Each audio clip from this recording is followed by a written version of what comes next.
I'm here today on the deck of the SS Great Britain, Brunel's splendid steamship. She sits today in the dry dock from which she was launched in 1843. And after a long career, she ended up abandoned in the Falklands in 1937. But in 1970, a project was put together and she was returned to her home and then lovingly restored. So you can see the fantastic vessel she is now. And I want to use the SS Great Britain as an example. Imagine, if you will, that she is cutting through the waves at 10 knots, her normal cruising speed. But suddenly she hits a rock. The hull is breached. Water gushes in. The pumps are overwhelmed. The boilers fall silent. The ship starts to sink. The order to abandon ship is given, and she goes to the depths. She settles. Her masts collapse. Over time, mud, shingle, sand shroud her.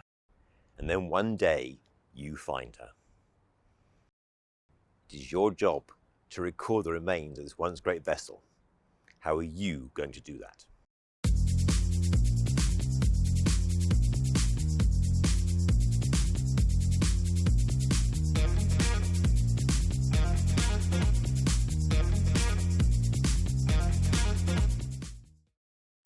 Here we are at the rigger's yard of the SS Great Britain, home to the main mast of that fantastic vessel. The mast was put up in 1857 and now rests here again today. And we're better as a backdrop to talk about our topic, which is underwater excavation. My name is Mike Haig. I'm the project director of an operation in the Caribbean called Wreck Hunters, where we teach the skills and techniques of diving archaeology based on the tiny island of Utila, focused on an 18th century wreck we call the Oliver.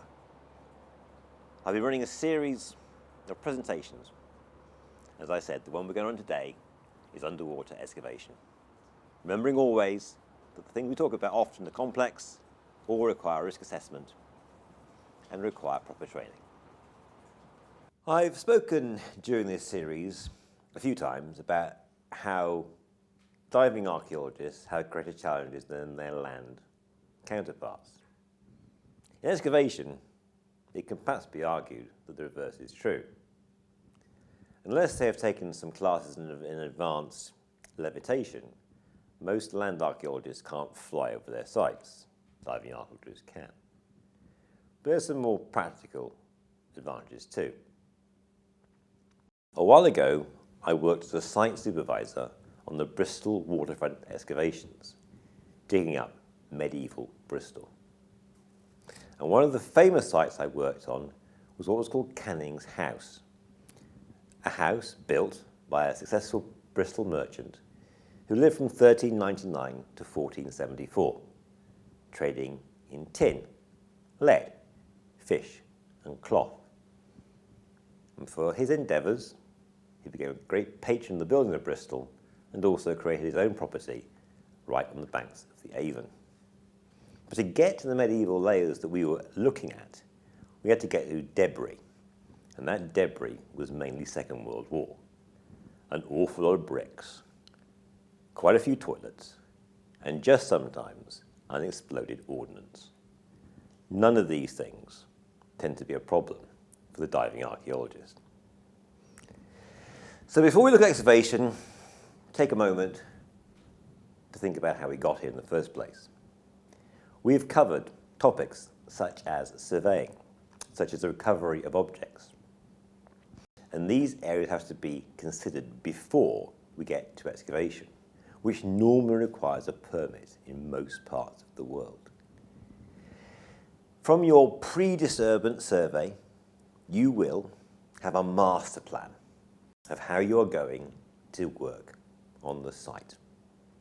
And it is a master plan which you will put into place. The key discipline or principle we are looking at here is stratigraphy, how one layer of the site relates to the other. This is quite difficult to do underwater. but it is possible. The Mary Rose site, Henry VIII's warship, sunk in 1545, tells us this, where the remains of the ship could be discerned easily from the attempts at salvage in the 19th century and by casual fishing boat debris which had been landed on the site over the years. People talk about wrecks as being time capsules. Unfortunately, they are open capsules, and other what we call contamination can get in. Hence the need for this very detailed recording that we do. As we discussed before, everything that comes up has got to be labelled.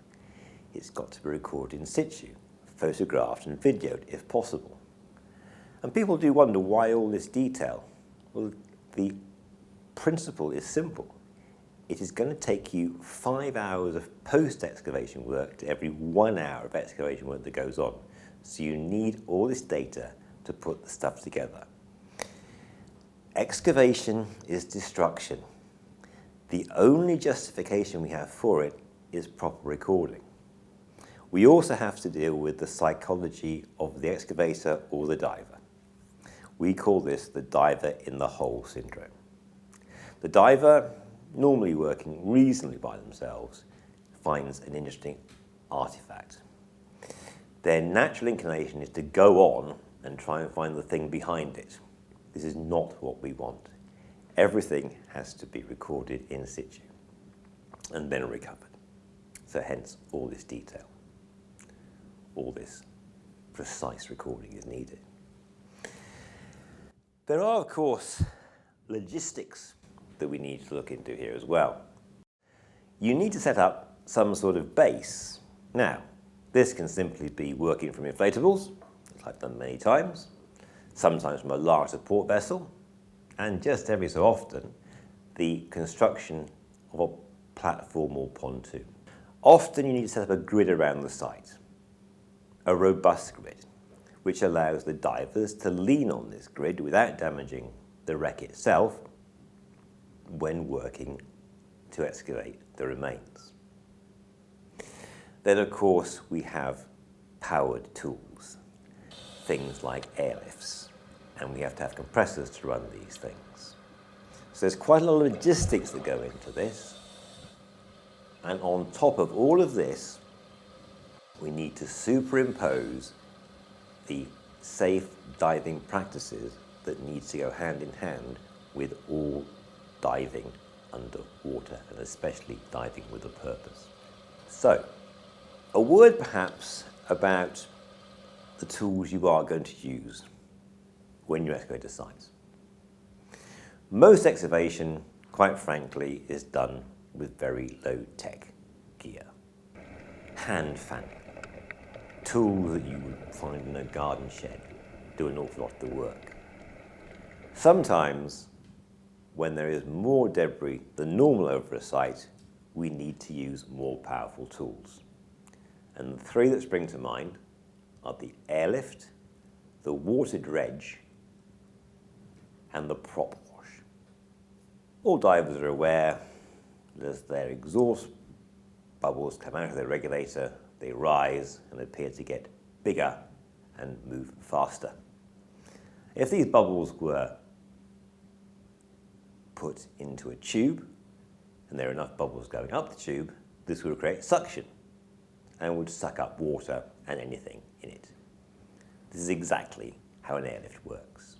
Compressed air is pumped down, the air rises from a high pressure to a low pressure situation, sucking up the water and anything that's in it. It allows you, by hand fanning, to clear away the site, which you should do carefully to try and avoid getting any material you don't want to go in the tube to go there. Most airlifts have some sort of bucket at the end to catch stuff that shouldn't have gone there in the first place. The problem with the airlift is it only works really well below 10 meters because the pressure gradient is big enough. So then we go instead to the water dredge. This is a contraption first used by Canadian prospectors. Some of you who did physics or chemistry at school will recall the Venturi principle, where you put a Venturi valve on the end of a tap, turned it on, and created suction. This is exactly how a water dredge works and can work very effectively at very shallow depths. The third method is not really much used in archaeology. The prop wash was invented by treasure hunters, mainly off Florida, for removing large amounts of sand. You put a tube over the propeller at right angles and you blast holes in the bottom, hoping to find something. On the wreck of the Etosha, the site looked more like a bombing site from the Second World War than any sort of archaeological site. Used properly, prop washes can be valuable. Used incorrectly, they do untold damage. So it's something we use with great caution. Looking at diving excavation from a diver's point of view, there are a couple of practicalities we need to think about. The first is weighing. How much weight are you going to carry? You'll find yourself often working at very shallow depths, or often very deep depths, and so you need to pay great attention to your weight. The other fact is you're not moving very much normally, so you're going to get cold quicker, so you tend to need greater thermal insulation, which tends to need more weight. The diving digger will spend an awful lot of time in close proximity to the bottom, so don't skimp on your weight or you might find a few problems. All of this sounds vastly complicated, perhaps, but it can be done and it can be done well. And the thrill and excitement of discovery and the sense of a job well done should not be abandoned just because it's a harder thing to do. All of this might sound like a vast array of regulations, rules, and procedures, and perhaps it is. But these can be mastered, and underwater excavation can be done and done well. Don't give up on the thrill of discovery and the sense of achievement when it has been done well. We are lucky on the Oliver site in some ways that the treasure hunters of the 1970s, by working on the site and therefore disturbing it, gifted us an underwater classroom to teach our skills. Next time, we're going to look at methods that can be used for locating ancient wrecks. Until then, I wish you all safe and enjoyable diving.